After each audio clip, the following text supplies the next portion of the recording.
সাইয়েদনা মুসা আলাইহিস সালাম জিজ্ঞেস করলেন, রাব্বি আয়াগলিবুকান নাওমু, আল্লাহ আপনার কি ঘুমে ধরে না? আয়াগলিবুকান নাওমু, আপনার কি ঘুমে ধরে না? আপনার উপর কি ঘুম বিজয় লাভ করে না? আমি তো সারাদিন কাজ করার পরে আমার ঘুমে ধরে। আমি সারাদিন রাখালগিরির কাজ করি, ছাগল চড়াই। পৃথিবীর সব নবীরা ছাগল চড়াতেন। মা মিন নাবিয়্যিন ইল্লা রাআল গানাম, পৃথিবীতে এমন কোন নবী নাই যেই নবী মেষ চড়ায় নাই, বকরি চড়ায় নাই। সুবহানাল্লাহ পড়েন। তো মুসা আলাইহিস সালাম বললেন, আল্লাহ আয়াগলিবুকান নাওমু, আল্লাহ আপনার কি ঘুমে ধরে না? আল্লাহ বললেন, কোনো কথা বলা যাবে না, দুইটা গ্লাসের ভেতরে পানি নাও আর পানি ভর্তি গ্লাস নিয়ে তুর পাহাড়ের উপরে দাঁড়াও। সাইয়েদনা মুসা আলাইহিস সালাম দাঁড়ালেন। আল্লাহরে আবার জিজ্ঞেস করলেন, আল্লাহ আমি জিজ্ঞেস করলাম কি আর আপনি করতে বললেন কি? আল্লাহ বললেন, কথা বলো না, যা বলেছি তাই করো। আল্লাহর সাথে বেশি কথা চলে না, তিনি সব রাজার বড় রাজা, মহারাজা। তো মুসা আলাইহিস সালাম কিছু বলতে পারে না, পানি নিয়ে দাঁড়িয়ে রইলেন। মুসা আলাইহিস সালামকে আল্লাহ বললেন, তুমি দাঁড়িয়ে থাকো, আর ঘুম রে বললেন, ঘুম তুই মুসারে ধর। ঘুম যে এবার সাইয়েদনা মুসা আলাইহিস সালামকে ধরেছে, উনি ঘুমের ধাক্কায় আর থাকতে পারেন না, একবার ডানে যায় আর একবার বায়ে যায়। ঘুমের ধাক্কায় হঠাৎ করে কাত হয়ে পড়ে যায় আর গ্লাসগুলো মাটিতে পড়ে খান খান হয়ে ভেঙে যায়। আল্লাহ ডেকে বললেন, মুসা বেশি কিছু হেফাজতের তো দায়িত্ব দেই নাই, শুধু দুইটা গ্লাস হেফাজতের দায়িত্ব দিয়েছে। ঘুমের কারণে এগুলোর হেফাজত করতে পারো নাই, ভেঙে খান খান হয়ে গিয়েছে। আমি যদি তোমাদের মতো ঘুমিয়ে যেতাম তাহলে পৃথিবীর সাথে সূর্য লেগে, সূর্যের সাথে চন্দ্র লেগে গোটা মহাবিশ্বটা এভাবে গ্লাসের টুকরার মতো খান খান হয়ে যেত রে মুসা। এজন্য লা তাখুযুহু সিনাতু ওয়ালা নাওম, আমার ঘুমেও ধরে না, ঘুমের আগে যে তন্দ্রা আসে ওইটাও ধরে না। Never sleep or slumber overtakes him, আল্লাহর ঘুমও নাই, তন্দ্রাও নাই। সুবহানাল্লাহ পড়েন। এমন আল্লাহর ইবাদত আমরা করি যার ঘুম নাই, যার তন্দ্রা নাই। সুবহানাল্লাহ পড়েন। যার শক্তির সামনে কোনো শক্তি নাই, তিনি যা ইচ্ছা তাই করতে পারেন, ঠিক কি না? ফাআলুল লিমা ইউরিদ, তিনি পাহাড়কে দরিয়া করতে পারেন, দরিয়াকে পাহাড় করতে পারেন, ধনীরে গরিব করতে পারেন, গরিবরে ধনী করতে পারেন, সম্মানিতরে অপমানিত করতে পারেন, অপমানিতরে সম্মানিত করতে পারেন। চিল্লায় বলেন, তিনি কে? তিনি ফাআলুল লিমা ইউরিদ, যা মনে চায় তাই করতে পারেন। ইন্না বাতশা রাব্বিকা লাশাদীদ, আল্লাহ বলেন, আমার পাকড়াও, আমার শাস্তি, আমার পানিশমেন্ট বড় ডেঞ্জারাস, কড়া। আমি আল্লাহ সব সময় ধরি না, ধরলে ছাড়ি না।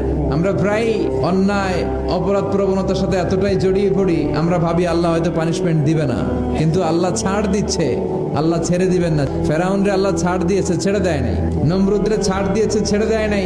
এখনো দেখা যাচ্ছে আল্লাহ অনেককে ছাড় দেয়, কিন্তু আল্লাহ ছেড়ে দেয় না। এজন্য সবসময় ইবাদত করতে হবে একজনের, তিনি কে? প্রশংসা করতে হবে একজনের, তিনি কে? জিকির করতে হবে একজনের, তিনি কে? বিশ্বনবী বলতেন, লা ইয়াজালু লিসানুকা রাতবান মিন যিকরিল্লাহ, তোমার জিহ্বাটা যেন সবসময় আল্লাহর জিকিরে, আল্লাহর স্মরণে ভিজে থাকে। আবার বিশ্বনবী বলতেন, হাব্বুল কালাম ইলাল্লাহি আরবা, আল্লাহর কাছে সবচাইতে প্রিয় কথা চারটি। এক হচ্ছে সুবহানাল্লাহ, দুই হচ্ছে আলহামদুলিল্লাহ, তিন হচ্ছে লা ইলাহা ইল্লাল্লাহ, চার হচ্ছে আল্লাহু আকবার। আহাব্বুল কালাম ইলাল্লাহি আরবা, আল্লাহর কাছে সবচাইতে প্রিয় কথা এই চারটা, সবচাইতে প্রিয় কথা। আর এই প্রতিটা কথার ভেতরে আল্লাহর নাম আছে না নাই? জিকির করতে হবে হাতের কড়ায়, গুনে গুনে, ভদ্রভাবে।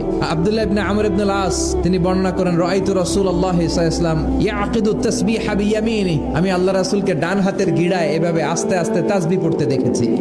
আল্লাহ আপনি আমারে শুকরগুজার বানান, আল্লাহ আমার চোখে আপনি আমারে ছোট বানান, মানুষের চোখে আপনি আমারে বড় বানান।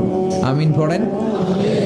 আমরা শুকরগুজার হতে চাই না, আমরা অভিযোগ করি বেশি, কমপ্লেইন, এটা আল্লাহ আমার দিল না, ওইটা দিল না, এরকম অভিযোগ আছে না নাই?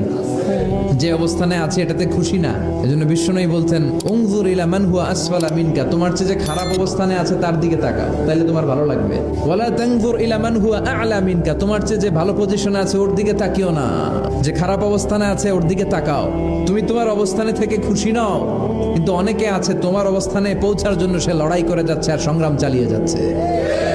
তোমার জায়গাটাতে পৌঁছা, যে জায়গায় বসে তুমি আল্লাহরে গালি দাও, তোমার ভাল লাগে না, ওই জায়গাটায় আসা বসা অনেকের কাছে স্বপ্ন। অনেকের ক্যান্সার, যার নেই কোনো অ্যান্সার, তার প্রতিটা সেলের ভিতরে জ্বালা, আমি টাকা চাই, পয়সা চাই, কত কিছু চাই, এটা লাগবে, ওইটা লাগবে, এটা চাই, ওইটা চাই।